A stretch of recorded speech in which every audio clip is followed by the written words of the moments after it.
Assalamualaikum warahmatullahi wabarakatuh. Selamat datang di Moski Podcast. Kali ini gue bakal membahas tentang fenomena di mana masyarakat, terutama untuk otomotif entusias, mulai meramaikan pom bensin swasta yang bernama Shell. Awalnya gue ngeliat di satu konten yang masyarakat itu, khususnya para pecinta otomotif, khususnya mobil ya, mobil-mobil itu, pada ngumpul di salah satu pom bensin di daerah Pantai Indah Kapuk. Dengerin obrolan bareng di Moski Podcast.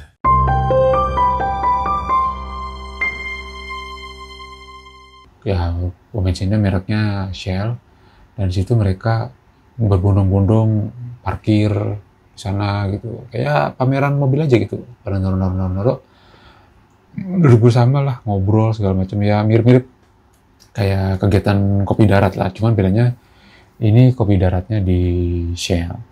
Malam tadi gue sempet ikutan juga, dan mungkin puncaknya adalah di hari ini ya, enggak deh, dimulai dari 10 Oktober kemarin itu udah mulai tuh beberapa komunitas mobil-mobil tuh udah mulai melakukan kopdarnya di pom bensin Shell.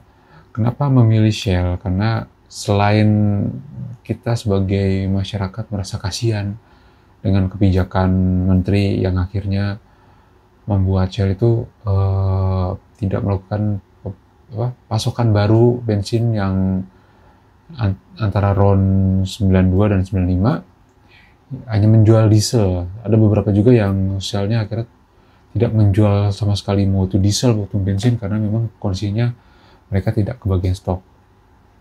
Nah, melihat fenomena ini adalah kita merasa bahwa agak kasihan gitu. Kenapa milih Shell? Karena Shell itu yang lagi hits-hitsnya sebenarnya.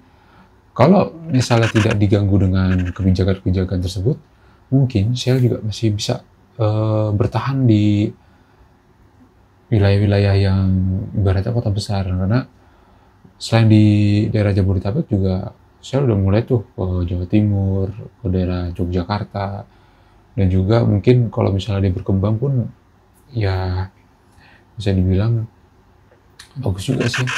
Karena menurut gua agak aneh, ini swasta dengan istilahnya modal tipis dan untung tipis, tapi mereka bisa berkembang dengan pelayanan yang juga lebih bagus gitu kan. Ya gue jujur aja sih, gue emang suka pakai Shell karena selain dapat poin, pelayanannya bagus, dan pasti bensinnya bagus. Oke.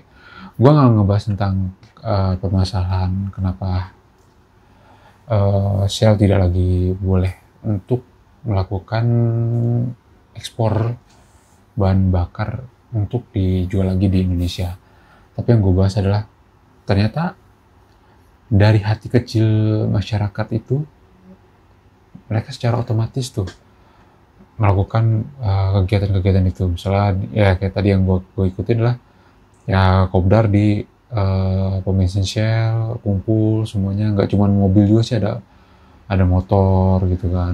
Dan ini tidak ada hubungannya sama komunitas mobil kalau menurut gue ya, karena yang datang itu rata-rata juga yang bukan yang ikut apa namanya, komunitas ya independen lah mereka, termasuk gue gitu kan. Gue termasuk yang nggak yang ikut-ikut klub lah, nggak ikut-ikut komunitas. Karena apa? Karena menurut gua ya mobil yang gue punya itu agak susah juga ikut di komunitas karena mobil tua kan, dan kayaknya mobil tua lebih bagus untuk secara independen lah gitu. Dia bisa kesana sini gitu, dia mau kopdar di mobil yang seumuran di tahun 80-an ataupun yang tahun 90-an, tahun 2000-an, ataupun yang mobil baru pun dia masih bisa masuk kayak gitu. Artinya ketika fenomena ini udah mulai banyak diikuti oleh beberapa teman-teman di daerah, misal dari PIK, dari Tangerang, dari Bekasi, dari Jakarta pun, mereka sebenarnya berharap apa yang sudah mereka nikmatin itu bisa hadir lagi. Yang mereka nikmatin ini sebenarnya bukan merek ya, menurut gue ya, ini, tapi mereka menikmati adalah sebuah kualitas. Mereka sadar sebagai konsumen pun mereka mau membayar lebih asalkan mereka mendapatkan kualitas yang bagus, pelayanan yang prima, dan juga fasilitas yang terdepan. Apa sih kurangnya Shell? Ya memang harganya memang lebih mahal dari pom bensin plat merah.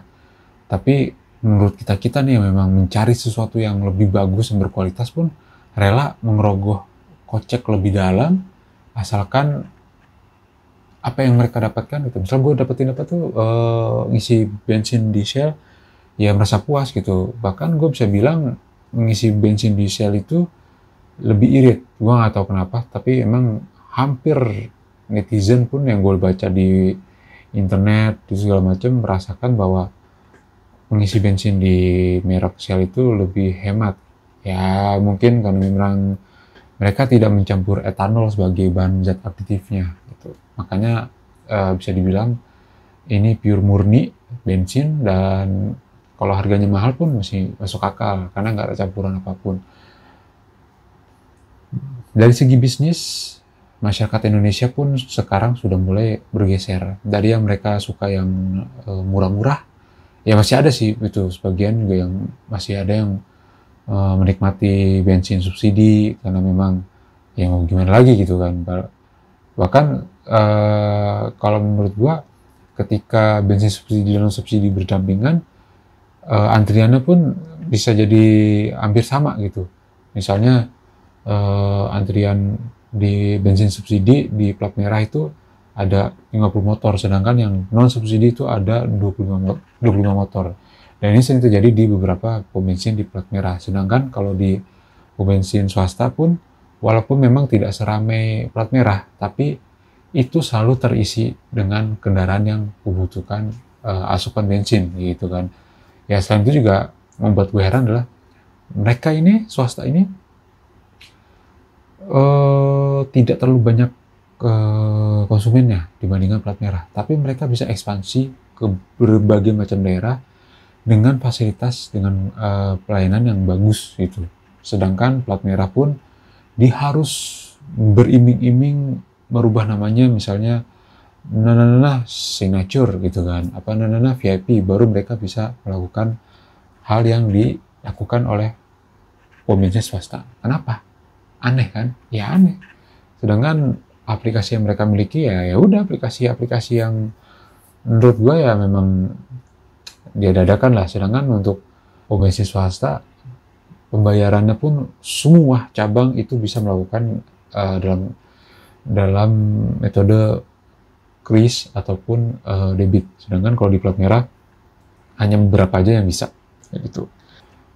Pas gua ikutan juga pun gua bertanya dengan salah satu pegawai Shell-nya, dan mereka bilang udah sebulan lebih tidak merasakan hal seperti ini kayak gitu. Dalam artian mereka didatangi oleh banyak kendaraan, mereka merasa bahwa masyarakat tuh perhatian banget gitu kan. Mereka ya itu pas gue ngobrol-ngobrol mata mereka udah berkaca-kaca karena ya melihat berita pun Shell di 2026 bakal hengkang dari Indonesia, dan mereka juga nggak tahu tuh para pegawainya nasibnya bagaimana gitu. Karena gue juga kasihan lah gitu kan, mereka nyari kerja itu dengan kondisi Indonesia yang seperti ini gitu. Padahal kalau misalnya pemerintah ataupun menteri membiarkan, ya udah biarin aja mereka ekspor.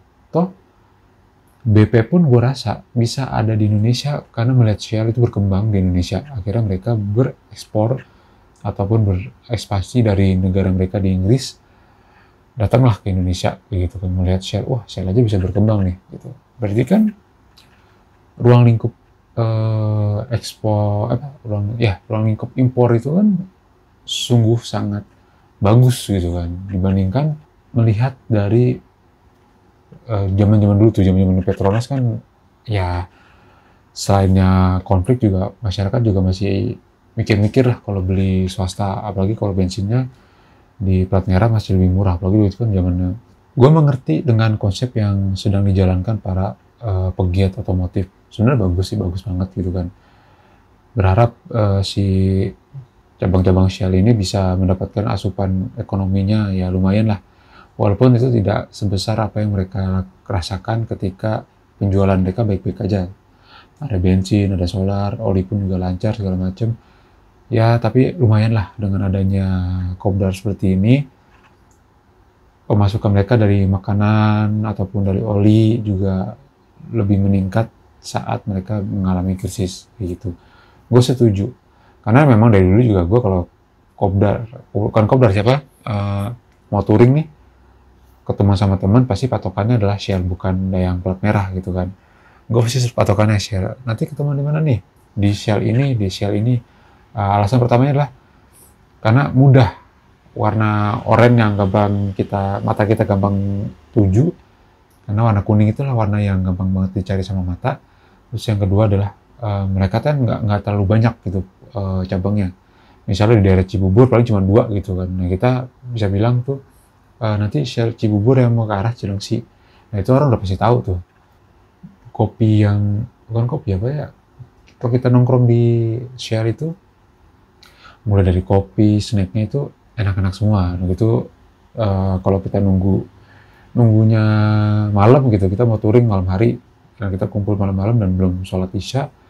Nah musolanya pun layak banget gitu kan, paling layak lah di antara pom bensin plat merah itu. Shell udah paling layak, selain bersih, wangi, dan juga toiletnya nyaman lah gitu, nggak jorok. Padahal mereka tidak memungut biaya sepersen pun kalau kita menggunakan fasilitas toilet ataupun musola. Ketika gua udah mengikuti kegiatan kopdar di pom bensin Shell itu, gua mikir kalau wah ini nextnya bisa nih gitu, kalau misalnya nanti Shell di tahun depannya masih bisa bekerja sama lah dengan Indonesia. Siapa tahu kan menterinya berubah pikiran gitu kan, tidak maksa-maksa harus membeli produknya sendiri, produk dalam negeri. Biarkanlah dia berimportir lah gitu kan, memilih bensin sesuai dengan SOP yang mereka terapkan. Mereka punya kualitas dan juga punya kelas gitu. Jangan sampai mereka demi memberlangsungkan kehidupan mereka di sini, mereka mengorbankan diri, nama brandnya jadi jelek karena kualitas yang bensin yang dijual oleh dalam negeri ini tidak bagus seperti yang swasta jual. Gue sangat setuju banget sih kalau misalnya ada kopdar seperti ini, dan semoganya tahun depannya kalau misalnya Shell masih ada, ini jadi sebuah tempat baru untuk teman-teman otomotif buat melakukan kongko-kongko. Ya walaupun memang terbatas, tapi ya lumayan lah ya, untuk sampai 20 mobil kayaknya masih bisa lah di beberapa cabang Shell. Ya kita menghidupkan lah. Toh balik lagi kok, uang yang kita keluarkan itu memang untuk teman-teman kita, saudara-saudara kita yang memang satu bangsa gitu. Mereka juga nyari kerja, nyari uang. Ya kalau kita tidak berkontribusi kepada mereka juga, ya mereka melambat laun juga dikena PHK, pengurangan, atau dirumahkan tanpa ada pesangon pun. Itu sangat menyedihkan sekali. Masyarakat butuh yang namanya produk yang benar-benar menjaga kualitasnya ataupun menjaga fasilitasnya. Mereka tidak mempedulikan harga. Walaupun ada diskon atau apapun, kalau misalnya satu produk sering menerapkan diskon, tapi tidak ada fasilitas yang bagus, tidak ada kualitas yang diperbaharui, ya sama aja gitu. Sama aja kayak, oke, teman-teman, jadi gue berharap semua akan baik-baik aja, dan gue rasa juga ekonomi Indonesia bisa lebih bangkit lagi seperti sedia kala. Dan semoga dari Menteri Keuangan yang baru pun juga menelisik nih fenomena yang seperti ini. Kenapa? Karena ini ada hal mudah yang sebenarnya tidak perlu diutak-atik, tapi dipersulit hingga hal mudah ini menjadi hal yang rumit untuk dipikirkan.